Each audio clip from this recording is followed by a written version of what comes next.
Film dibuka dengan memperlihatkan seorang pria bernama Madu Karbakla. Ketika itu dia sedang tertidur. Di dalam tidurnya, Madu memimpikan sesosok perempuan cantik yang mana ternyata perempuan itu adalah gebetan dari Madu. Dia adalah tetangga Madu bernama Partavi. Sialnya ketika sedang asik-asiknya memimpikan hal itu, tiba-tiba Madu dibangunkan oleh temannya Gokul. Setelah terbangun, Gokul pun bilang kepada Madu kalau Madu harus mengikuti kompetisi di hari ini. Seketika itu juga Madu pun langsung bersiap-siap dan pergi mengikuti kompetisi itu. Kompetisi yang diikuti Madu adalah kompetisi mukbang dan lomba lari. Sialnya di hari itu Madu terlambat, tapi Madu tidak menyerah begitu saja. Dia pun memakan semua makanan yang ada dengan cepat dan membalap saingan-saingannya. Bukan tanpa alasan Madu bisa semangat itu karena nyatanya kompetisi itu diadakan oleh keluarga gebetan dari Madu, yaitu Partavi. Karena hal itulah mau tidak mau Madu harus memenangkan perlombaan ini untuk mendapatkan perhatian dari Partavi.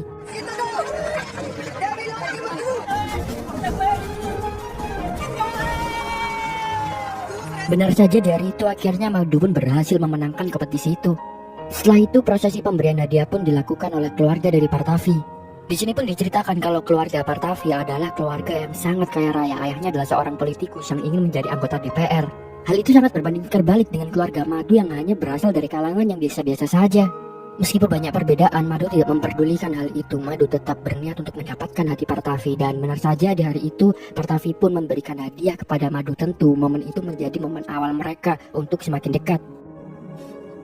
Congratulations.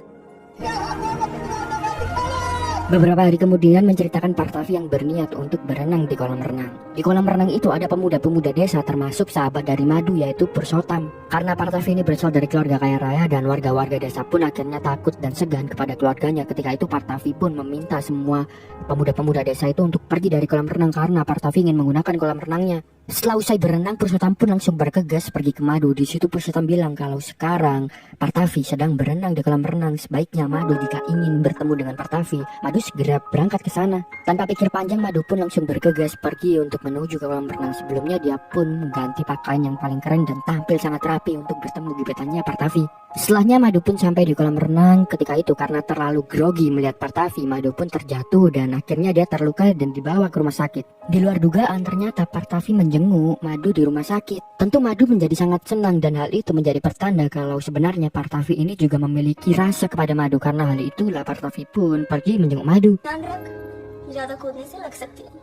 Keesokan harinya ayah Madu yang tahu kalau Madu sedang berusaha untuk mendekati Partavi. Ketika itu ayahnya pun menasehati Madu, "Hena, sebaiknya kau mengurungkan niatmu untuk mendekati anak dari politikus itu karena mereka berasal dari keluarga yang sangat kaya raya. Tentu mereka tidak akan mengizinkan anaknya untuk berpacaran denganmu. Karena kita ini hanya berasal dari keluarga yang biasa-biasa saja." Setelah itu ayahnya pun meminta agar Madu berjanji untuk menjauhkan dirinya dari Partavi. Meskipun dengan berat hati, Madu pun akhirnya sadar diri dan dia harus mengikuti nasihat dari ayahnya.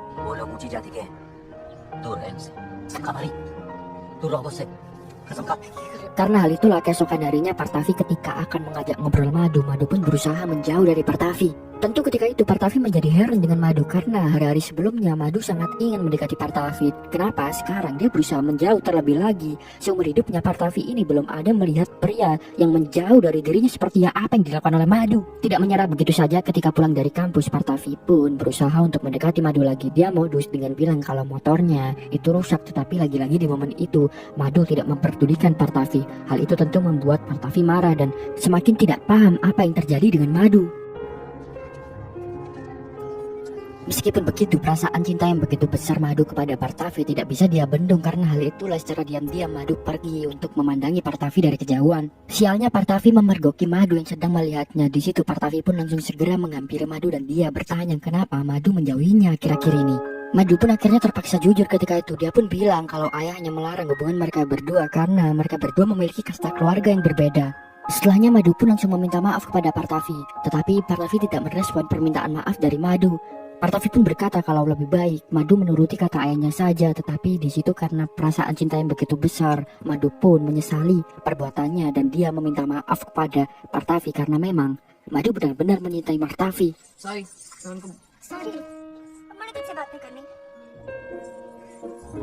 Madu pun melakukan berbagai cara untuk mendapatkan maaf dari Partavi, mulai dari dia menyuruh sahabatnya Pursottam untuk menjadi bocil sehingga Partavi bisa memaafkannya. Karena tindakan itu semua, Partavi pun akhirnya mulai luluh dengan apa yang dilakukan oleh Madu, tetapi dia belum juga memaafkannya. Akhirnya Partavi pun bilang ke Madu, dia akan memaafkan Madu asalkan Madu mau untuk menyanyikan sebuah lagu bahasa Inggris di depan kampus. Keesokan harinya dengan membuang rasa malunya, akhirnya Madu pun menyanyikan lagu bahasa Inggris, di mana lagu itu adalah lagu ciptaannya sendiri dan isinya berisi tentang perasaan Madu yang bilang kalau dia mencintai Partavi.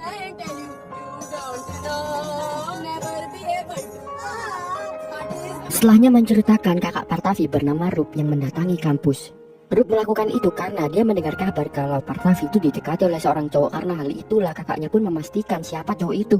Rup ini adalah seseorang yang sangat songong dan arogan. Bahkan ketika di kampus dia pun tidak mau mendengarkan dosennya, sampai ketika itu dia menggampar dosennya. Pada akhirnya Rup pun tidak menyadari kalau cowok yang mendekati Partavi adalah Madu. Sepulang dari kampus, ketika makan bersama, Partavi pun bilang ke ayahnya kalau hari ini kakaknya baru saja melakukan tindakan yang tidak sopan karena dia menggampar guru. Tetapi di situ ayah Partavi yang memang sangat songong dan memandang kalau memang guru ini adalah rakyat terendahan, di situ ayahnya pun tidak memarahi sama sekali kakak Partavi. Ruf pun bilang kalau dia ke kampus untuk mencari cowok yang mendekati Partavi, tetapi dia tidak menemukannya. Partavi pun langsung membalas kalau itu hanya gosip belaka, tidak ada cowok yang mendekatinya. Setelahnya dosen yang digambar Rup itu mendatangi rumah Partavi. Ketika itu dosennya meminta agar Rup melakukan permintaan maaf karena telah melakukan tindakan yang salah.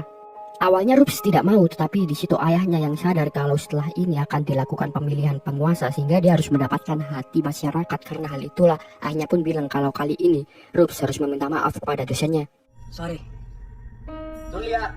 Kemudian menceritakan Madu yang mengolah adonan untuk membuat roti yang digunakan untuk rumah makan ayah ibunya. Tidak diduga ketika itu Partavi mendatangi rumah makan milik ayah ibu dari Madu. Di situ Partavi pun berbincang-bincang dengan ibu Madu. Ibu Madu pun langsung menyuruh Madu agar segera melayani Partavi. Sepulang dari rumah makan, Madu pun memberikan nomor teleponnya kepada Partavi apabila Partavi ingin menghubunginya.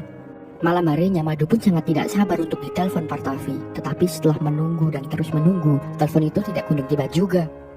Sampai keesokan paginya benar saja Partavi pun akhirnya menelpon Madu. Di situ Madu senang bukan main tentunya. Partavi pun bilang kalau setelah ini ia akan pergi ke kuil bersama dengan keluarganya. Tentu hal itu membuat Madu juga bergegas segera pergi mendatangi kuil. Namun karena di sana terdapat keluarga Partavi, Madu tidak berani untuk menemui Partavi. Akhirnya mereka berdua hanya bisa memandang dari kejauhan saja. Dari hari ke hari mereka berdua pun semakin dekat sampai suatu saat Partavi bilang kalau dia mencintai Madu. Madu pun akhirnya membalas kalau dia juga mencintai Partavi. Keesokan harinya mereka berdua ngedate di danau. Ketika itu Madu bilang ke Partavi kalau dia berjanji suatu saat nanti ketika dia berhasil menjadi kaya, dia akan membelikan rumah yang lebih besar daripada rumah Partavi sekarang. Tapi Partavi bilang dia memang memiliki rumah yang besar tetapi tidak ada kehangatan di dalamnya. Karena hal itu Partavi tidak menginginkan rumah yang besar, dia hanya menginginkan rumah yang bisa dia gunakan untuk pulang, yaitu keluarga. Meskipun rumah itu kecil, itu tidak masalah, yang penting mereka berdua bisa mendapatkan kehangatannya. Saya liatin banget berikut ini. Partavi pun bilang kalau setelah ini di rumahnya akan ada pesta. Jika memang Madu memiliki keberanian, Madu lebih baik mendatangi pesta itu. Karena di situ Partavi berjanji kalau dia akan memberikan ciuman untuk Madu.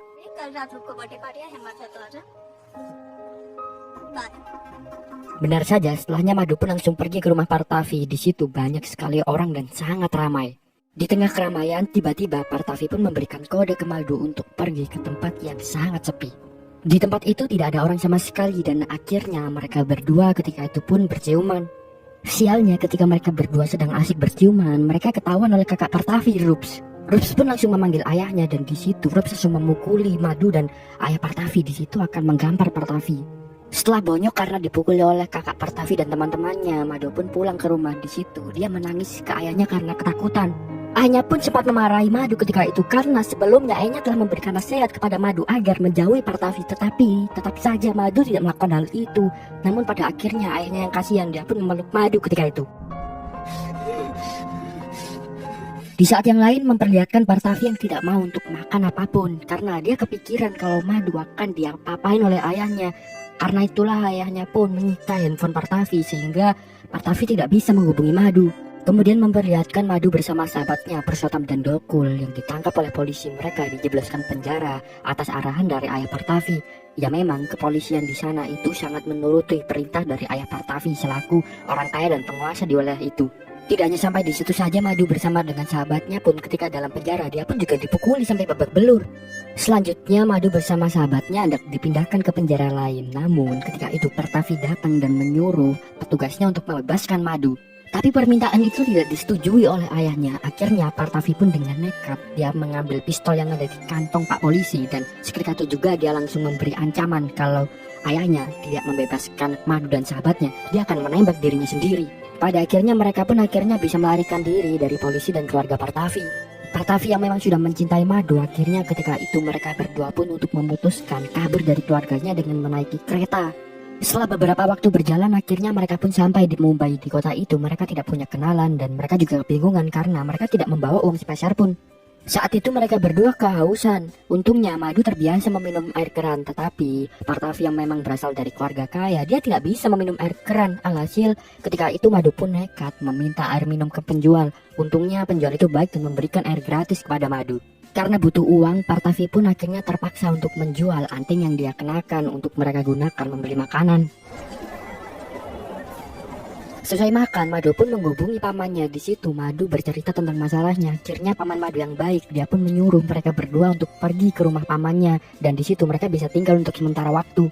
Madu pun sampai di rumah pamannya. Pamannya ketika itu dia pun menasihati Madu karena sebenarnya pamannya ini juga menikah beda kasta dan banyak sekali permasalahan yang dia hadapi. Karena hal itulah pamannya pun juga menyarankan agar Madu tidak melanjutkan apa yang dia lakukan. Karena pamannya memahami meskipun mereka berdua saling mencintai, tetapi pernikahan beda kasta itu sangatlah sulit untuk dilakukan. Namun Madu dan Partavi terlanjur mencintai satu sama lain. Karena hal itulah mereka berdua tetap bertekad untuk meneruskan hubungan mereka. Paman Madu pun memberikan saran agar mereka pindah ke kota Kolkata saja. Di situ ada kos-kosan yang bisa ditinggali mereka berdua karena pamannya yakin kalau Madu tetap menetap di rumah pamannya, pasti keluarga Partavi akan segera mengetahuinya.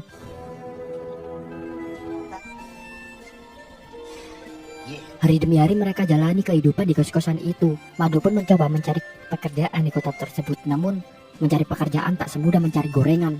Madu pun melamar pekerjaan apapun asalkan dirinya bisa mendapatkan uang. Di saat yang lain, Partavi, dia harus membiasakan diri untuk hidup susah. Suatu waktu Partavi pergi ke pasar untuk membeli bahan-bahan makanan. Ketika itu dia melihat telepon umum dan dia langsung menghubungi ibunya. Partavi pun tidak bisa berkata-kata, dia hanya bisa menangis dengan kondisi yang dia alami dan kesusahan yang dia alami sekarang. Akhirnya Partavi pun menutup teleponnya dan bergegas pulang ke kosan. Waktu pun terus berlalu, mereka berdua mulai beradaptasi dengan kehidupan mereka sekarang. Madu bekerja keras sebagai pelayan restoran dan akhirnya dia berhasil membeli sebuah handphone. Partavi pun juga bekerja sebagai customer service di sebuah kantor. Namun pada suatu hari, Madu tiba-tiba melihat Partavi yang sedang asik membeli jajan dengan pria di kantornya. Tentu hal itu membuat Madu cemburu dan dia pun langsung menghubungi ayahnya di rumah. Ayahnya pun berkata apakah Madu baik-baik saja. Tapi setelah itu ayahnya malah menyuruh agar Madu tidak menghubunginya lagi. Sepulang dari bekerja, Partavi melihat Madu yang ketika itu sedang lemas, tidak mempunyai gairah hidup. Partavi pun bertanya apa yang sedang terjadi. Tapi di situ Madu pun langsung memarahi Partavi karena nyatanya Madu ini sedang cemburu, dan di situ mereka pun akhirnya cekcok. Sampai di tengah-tengah pertengkaran mereka tiba-tiba sahabat dari Madu datang, yaitu Gokul dan Purushottam. Tentu hal itu membuat mood dari Madu berubah dan dia sangat bahagia ketika itu karena Madu sudah lama sekali tidak pernah bertemu dengan sahabatnya ini.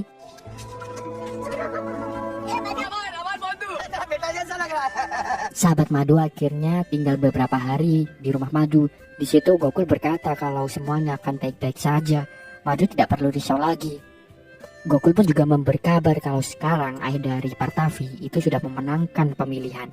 Ketika mengetahui kabar dari keluarganya, Partavi pun mulai pergi ke kamar. Dia menangis karena Partavi merindukan keluarganya sekarang, dan Partavi tidak kuat sebenarnya hidup dengan kondisi yang saat ini karena seumur hidupnya Partavi mendapatkan apa yang dia inginkan, dan sekarang Partavi harus hidup miskin. Tentu hal itu membebani mental Partavi. Keesokan harinya mereka berdua pergi ke gereja. Di hari itu mereka berdua tampak tidak enak satu sama lain karena mereka seringkali marah-marahan. Sepulang dari gereja lagi-lagi di situ mereka berdua saling cekcok dan kembali marah lagi satu sama lain. Karena tidak kuat dan kehilangan kesabaran, Madu pun tidak bisa mengontrol dirinya dan dia menampar Partavi. Tentu, hal itu membuat Partavi sangat bersedih. Dia pun bahkan bilang kalau dia menyesali ikut kabur dengan Madu karena dia sekarang hidup miskin dan tampak mereka berdua sudah mulai kehilangan cinta satu sama lain antara mereka. Tentu hal itu membuat Partavi semakin galau dan akhirnya Partavi pun memutuskan untuk meninggalkan Madu. Madu pun berlari mengejar Partavi. Dia mencari Partavi ke sana kemari bahkan sampai ke stasiun dan Madu tidak berhasil menemukannya. Pada akhirnya Madu pun menelpon ibu kos. Dalam panggilan ibu kos mengatakan bahwa Partavi sekarang ada di kantor dan hal itu membuat perasaan Madu menjadi lebih tenang. Keesokan harinya emosi mereka berdua mulai mereda dan di situ mereka menyesali perbuatan mereka masing-masing. Partavi pun bilang kalau dia tidak ingin kembali ke keluarganya lagi. Meskipun hidup susah, dia ingin hidup terus bersama dengan Madu. Beberapa waktu setelahnya mereka berdua memutuskan untuk ke jenjang yang lebih serius. Mereka memutuskan untuk menikah. Mereka berdua pun hidup bahagia sampai suatu hari kabar membahagiakan lagi karena Partavi mengandung seorang bayi. Pada akhirnya mereka berdua menjalani dunia baru di mana mereka melupakan segala masa lalu mereka dan mereka berfokus dengan kehidupan sekarang dan menikmati momen-momen sekarang. Beberapa tahun kemudian, sekarang Madu sudah berhasil naik pangkat menjadi kepala pelayan restoran.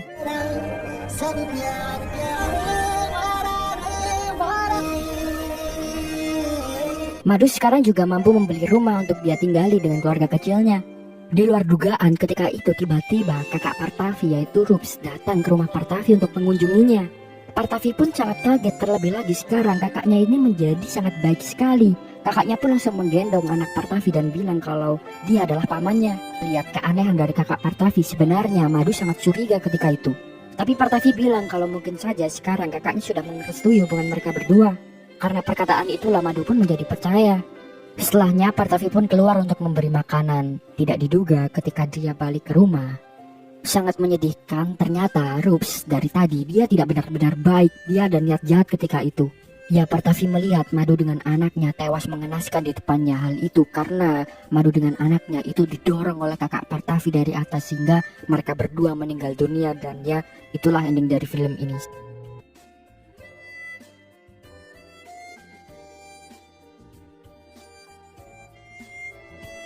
Dari film ini kita bisa belajar, memang ada ungkapan, cinta tidak memandang harta dan tahta.